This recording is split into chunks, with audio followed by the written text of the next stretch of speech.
শুধু 2000 থেকে 2026 সাল পর্যন্ত 2025 জন মানুষ বাংলাদেশি নাগরিককে তারা হত্যা করেছে।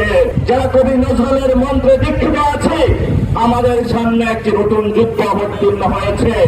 সেই যুদ্ধের মধ্যে চলে এসেছে গেরুয়া রক্ষী বাহিনী, যারা আমাদের সীমান্তে শুধু 2000 থেকে 2026 সাল পর্যন্ত 2025 জন মানুষ বাংলাদেশি নাগরিককে তারা হত্যা করেছে।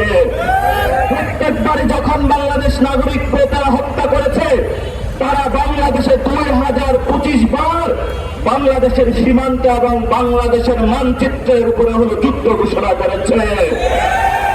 আমাদের যিনি বর্তমান সরকার, ওনারা বলেছিল সবার আগে বাংলাদেশ, সবার আগে বাংলাদেশ আপনি মুখে বলেন, আর সীমান্তে যখন মানুষ মরে তখন আপনার বক্তব্য এবং কাজ হলো সাংঘর্ষিক। বক্তব্য এবং কাজ যখন সাংঘর্ষিক হয় তাদেরকে বলা হয় মুনাফিক। অর্থাৎ আপনি বললেন যে আপনি বাংলাদেশের সংস্কার বাস্তবায়ন করবেন হ্যাঁ ভোটে ভোট দেওয়ার জন্য, জনগণ হ্যাঁ ভোটে ভোট দিয়েছে এবং বাংলাদেশে কোনো সংস্কার আপনি বাস্তবায়ন করছেন না। আমরা যখন এগুলো দেখি তখন আমরা তাদেরকে বলি ভুয়া জাতীয়তাবাদী, জাতীয়তাবাদী, জাতীয়তাবাদী। যদি জাতীয়তাবাদী হতে হয় তাহলে প্রথমে আপনাদেরকে বাংলাদেশের মানুষের পক্ষে দাঁড়িয়ে সীমান্তের মানুষদেরকে আপনাদেরকে রক্ষা করতে হবে।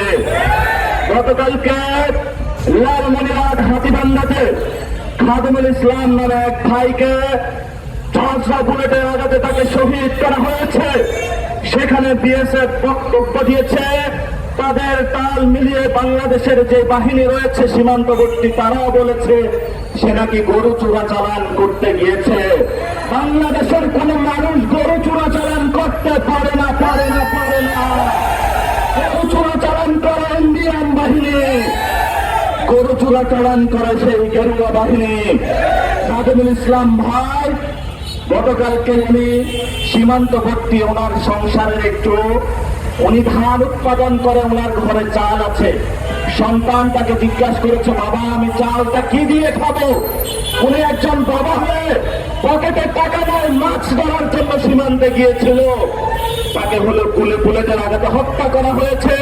অথচ বাংলাদেশ তাকে বয়ান উৎপাদন করছে যে তাকে নাকি গরু চোরাচালান করার জন্য হত্যা করা হয়েছে। 2 দিন আগে আমি কসবা সীমান্তে গিয়েছিলাম, সেখানে হলো স্কুল কলেজ পড়ুয়া একটা ছাত্র এবং সে 5 ওয়াক্ত নামাজ পড়ত। তার সীমান্ত চোরাচালান এবং চোরা কারবারির সাথে ন্যূনতম কোনো সম্পর্ক ছিল না।